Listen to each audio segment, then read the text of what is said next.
freedom from the everlasting burden of always having to get my own way. That is a weight.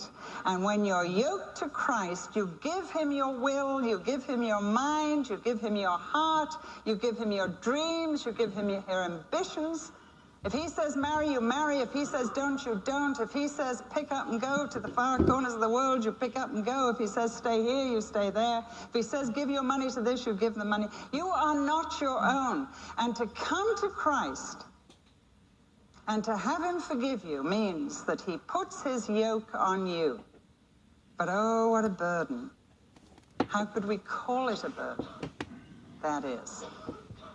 Oh, what a liberty it is to be doing purposeful work and to feel complete and useful, perhaps for the first time in our lives.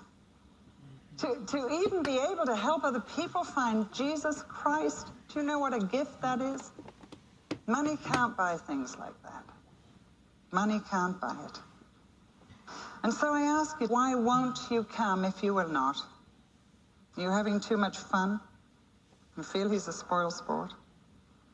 Like Augustine, you're saying, Lord, make me holy, but not just yet. Well, you haven't got to the stage where you're a little lamb or a sheep on that ledge and you've had it, Lord. With all your self-effort to find happiness and satisfaction outside of total submission to Christ. No peace without submission. Doesn't work that way. No peace without surrender, if you wish. And so how do we do this? I remember lying in a hospital bed saying to the girl that led me to Christ, yes, yes, yes, yes, I want it, but how do I get it? How does Christ get into my life? I felt so stupid. Here I was at Cambridge University. I should have known.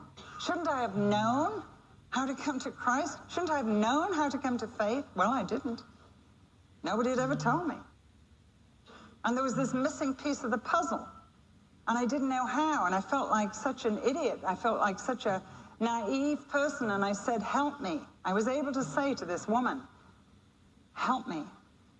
And she said, I'd love to. I'll pray a prayer. You pray it after me. And like a little child, she led me to Jesus Christ. And I have never been the same again. And that moment is just as fresh in my mind as I tell it to you as it was years ago. You never really recover from God walking into your life. How could you? How could you? I always remember lying in bed, clean on the inside. Know how necessary that was for me. Clean on the inside. And though God had not forgotten, he looked at me as if he had and smiled, opened his arms wide and said, come on, come on, come to me.